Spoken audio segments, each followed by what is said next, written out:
Hi friends, வணக்கம். Welcome to trending சமையல். Friends, இன்றைக்கி நம்ம யூஸ்ஃபுல்லான நிறைய டிப்ஸ் பார்க்கலாம். வீடியோ வந்து ரொம்பவே யூஸ்ஃபுல்லாக இருக்கும். ஸ்கிப் பண்ணாமல் பாருங்கள். ஃபஸ்ட்டு டிப் என்ன அப்படின்னு பார்க்கலாம். இந்த மாதிரி ஒரு மண் சட்டியில் கொஞ்சமாக வந்து மணல் எடுத்து வச்சுருக்கேன். இந்த மணல் வந்து எதுக்கு அப்படின்னு பார்த்தீங்க அப்படின்னா, இந்த வெயில் காலம் அதிகமாக இருக்கிறதுனால நம்ம வந்து வாங்கி வைக்கிற முட்டை எல்லாமே வந்து சீக்கிரத்தில் கெட்டு போயிடும். ஃப்ரிட்ஜில் வந்து ஸ்டோர் பண்ணும்போது எந்த அளவுக்கு உங்களுக்கு ஃப்ரெஷ்ஷாக இருக்கோ, அதே மாதிரி இந்த மெத்தடில் நீங்கள் யூஸ் பண்ணி ஸ்டோர் பண்ணும்போதும் ரொம்ப யூஸ்ஃபுல்லாக இருக்கும். அதே மாதிரியே இருக்கும் உங்களுக்கு. இப்போ இந்த மணலுக்கு மேலே கொஞ்சம் கொஞ்சமாக தண்ணி வந்து தெளித்து விட்டுக்கோங்க. இப்போ மணல் வந்து பார்த்திங்க அப்படின்னா நல்லா தண்ணி தெளித்ததுக்கப்புறம் சில்லுன்னு இருக்குது. இதில் வந்து நம்ம இப்போது வாங்கி வச்சுருக்கிற முட்டை எல்லாத்தையுமே வந்து அடுக்கி வச்சிடலாம். இந்த டிப்பு வந்து பார்த்திங்க அப்படின்னா ஃப்ரிட்ஜ் இல்லாதவங்களுக்கு ரொம்ப ரொம்ப யூஸ்ஃபுல்லாக இருக்கும் அப்படின்னு நினைக்கிறேன். இப்போ நான் வந்து பார்த்திங்கன்னா இந்த மாதிரி நாட்டு முட்டை தான் வந்து வாங்கி வச்சுருக்கேன். ஸோ இந்த முட்டையை வந்து நம்ம ஸ்டோர் பண்ணும்போது எப்போவுமே அந்த கூர் பக்கம் வந்து அடியில் வரணும். இந்த மாதிரி வந்து நீங்கள் ஸ்டோர் பண்ணும்போது முட்டை வந்து எப்போவுமே ரொம்ப நாளைக்கு வந்து கெடாமல் இருக்கும். ஃப்ரிட்ஜில் எந்த அளவுக்கு நமக்கு வந்து வைக்கும்போது ஃப்ரெஷ்ஷாக இருக்கோ அதே மாதிரி உங்களுக்கு இந்த மாதிரியும் இருக்கும்.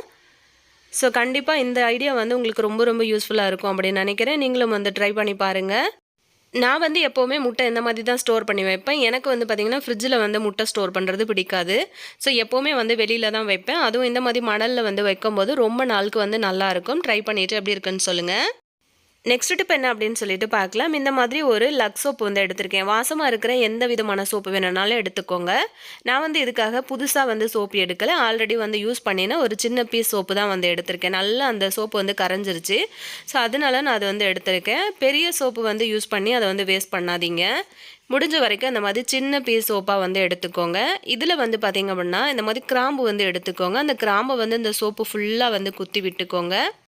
இந்த மாதிரி வந்து குத்தி விடும்போது அந்த லக்ஸ் சோப்போட வாசமும் அந்த கிராம்போட வாசமும் சேர்ந்து உங்களுக்கு வந்து ரொம்ப சூப்பரான ஒரு வாசம் வந்துட்டுருக்கும்.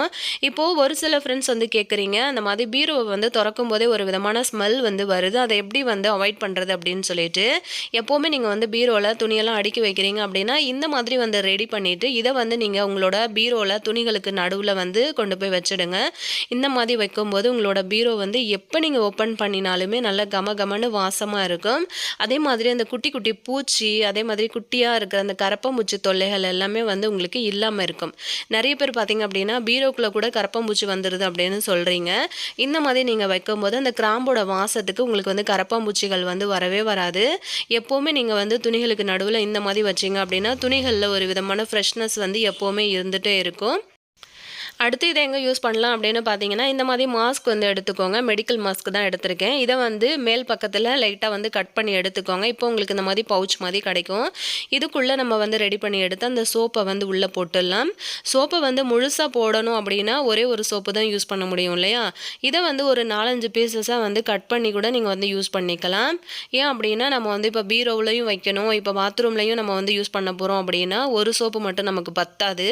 அதனால இந்த மாதிரி ஒரு சோப்பு துண்டு நீங்கள் எடுக்கிறீங்க அப்படின்னா 4-5 பீஸாக அதை வந்து கட் பண்ணி பிரித்து எடுத்துக்கோங்க. இந்த பவுச்சை வந்து நம்ம இந்த தண்ணி டேங்குக்குள்ளே வந்து போட்டு விட்டுடலாம். இந்த மாதிரி வந்து போட்டு விட்டீங்க அப்படின்னா தண்ணி வந்து நம்ம ஒரு ஒரு தடவையும் வந்து ஃப்ளஷ் பண்ணும்போது நல்ல வாசமாக இருக்கும். அது மட்டும் இல்லாமல் எப்போவுமே வந்து அந்த பாத்ரூம் பக்கங்களில் வந்து வர்ற கரப்பாம்பூச்சி தொல்லைகளும் வந்து இல்லாமல் இருக்கும். 24 மணி நேரமும் பாத்ரூம் வந்து வாசமாக இருக்கும். ட்ரை பண்ணி பாருங்கள்.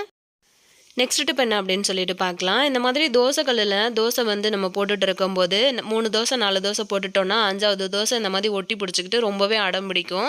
நமக்கு அந்த கல்லுலேருந்து எழுந்து வரவே வராது. நம்ம தோசை பரட்டியை போட்டு தேய்ன்னு தேய்ச்சாலுமே அந்த கல் தான் டேமேஜ் ஆகுமே தவிர தோசை வந்து சரியாக வராது. இந்த மாதிரி பிச்சுக்கிட்டு இந்த மாதிரி தான் வந்து வர ஆரம்பிக்கும். அதை வந்து நம்ம எப்படி நிமிஷத்தில் சரி பண்ணலான்னு பார்த்தீங்க அப்படின்னா ஒரே ஒரு ஐஸ் கட்டி மட்டும் எடுத்துக்கோங்க. அந்த ஐஸ் கட்டியை வந்து எடுத்துக்கிட்டு அந்த தோசைக்கல்லில் வச்சு நல்லா எல்லா இடமும் ரப் பண்ணி தேய்ச்சி விடுங்க. இந்த மாதிரி தேய்ச்சி விடும்போது என்னாகும் அப்படின்னா அடுத்த தோசை நீங்கள் ஊற்றும் போது உங்களுக்கு வந்து ஒட்டிக்கிட்டு வராது. இது என்ன விஷயம் அப்படின்னு பார்த்தீங்கன்னா நம்ம வந்து தோசை ஊற்றிக்கிட்டே இருக்கும்போது கல் வந்து ரொம்ப சூடாகிடும்.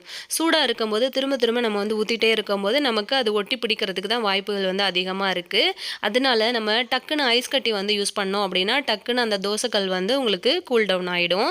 நல்லா சில்லுன்னு ஆனதுக்கப்புறம் நம்ம திரும்ப ஊற்றுற தோசை வந்து உங்களுக்கு சூப்பராக பேப்பர் மாதிரி எழுந்து வர ஆரம்பிக்கும்.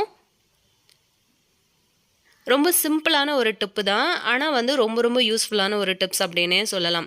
ஏன்னா கிச்சன்ல நம்ம எப்பவுமே வந்து அவசர அவசரமா தான் வேலை செஞ்சுகிட்டு இருப்போம். பொறுமையாலாம் செய்ய மாட்டோம். தோசைலாம் பார்த்தீங்க அப்டின்னா, ஒரு தோசை ஊத்தி குடுத்துட்டோம் அப்டின்னா, அடுத்த தோசைக்கு ஆள் ரெடியா நின்னுட்டே இருப்பாங்க. அந்த டைம்ல இந்த மாரி ஒரு பிரச்சனை வரும்போது செம்ம டென்ஷனா இருக்கும் இல்லையா?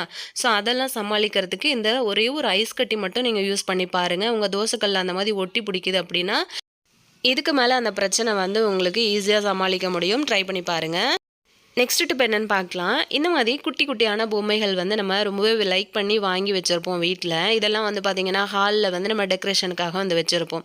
அந்த மாதிரி வைக்கும்போது பார்த்தீங்கன்னா, உங்களுக்கு தெரியும் இது எந்த அளவுக்கு வந்து அழுக்கா இருக்கு அப்படின்னு சொல்லிட்டு நெறைய பிசுக்கு தான் இருக்கு. அதாவது எண்ணெய் பிசுக்கு மாதிரி அதோட தலையில வந்து பார்த்தீங்க அப்படின்னா, நெறைய வந்து கருப்பு கருப்பா பிடிச்சிட்டுருக்கு.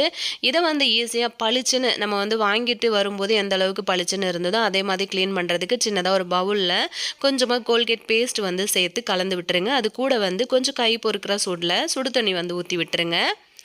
சுடு தண்ணிய ஊத்திட்டு அந்த பேஸ்ட்ட வந்து நல்லா அந்த மாதிரி கலந்து விட்டுட்டு ஒரு 5, 10 நிமிஷம் நீங்க வந்து ஊற விட்டுருங்க. நல்லா ஊறுனதுக்கப்புறம் எடுத்து பார்த்தீங்க அப்படின்னா, நம்ம வந்து தேய்ச்சு எடுக்கிறதுக்கு அந்த அழுக்கெல்லாம் நல்லா ஊறிட்டு வந்திருக்கும். அதுக்கப்புறம் ஒரு பிரஷ் மட்டும் யூஸ் பண்ணி இந்த மாதிரி தேய்ச்சிங்க அப்படின்னா, அந்த இடுக்குகள்லலாம் இருக்கிற அழுக்கெல்லாம் உங்களுக்கு வந்து சூப்பரா ரிமூவ் ஆகி வந்துரும்.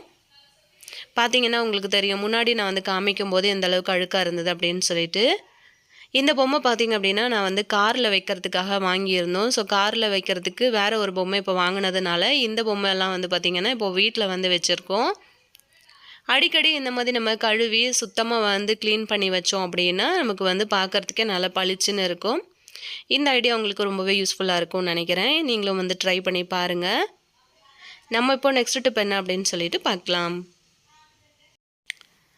இந்த மாதிரி ஆயில் யூஸ் பண்ணி நம்ம ஏதாச்சும் வந்து பொரிக்கிறோம் அப்படின்னா, அந்த ஆயில் வந்து அடுத்து யூஸ் பண்ணும்போது இந்த மாதிரி அடியில நெறைய கசடு வந்து படிஞ்சிருக்கும்.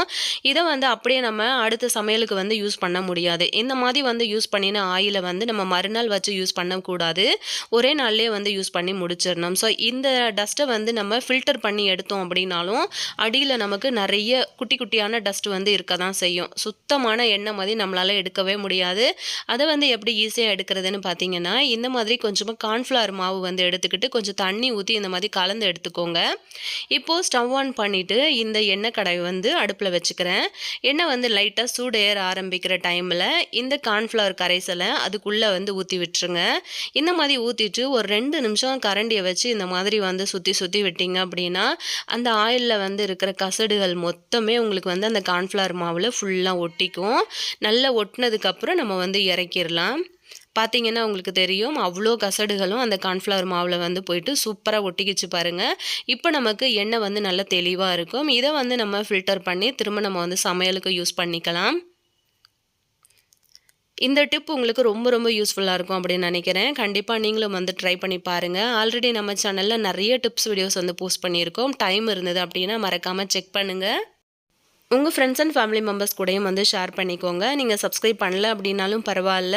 வீடியோவ வந்து மறக்காம ஒரு லைக் மட்டும் பண்ணிடுங்க. நீங்க பண்ற ஒரு ஒரு லைக்கும் வந்து பார்த்தீங்க அப்படின்னா, எங்களுக்கு பெரிய மோட்டிவேட்டா இருக்கும்.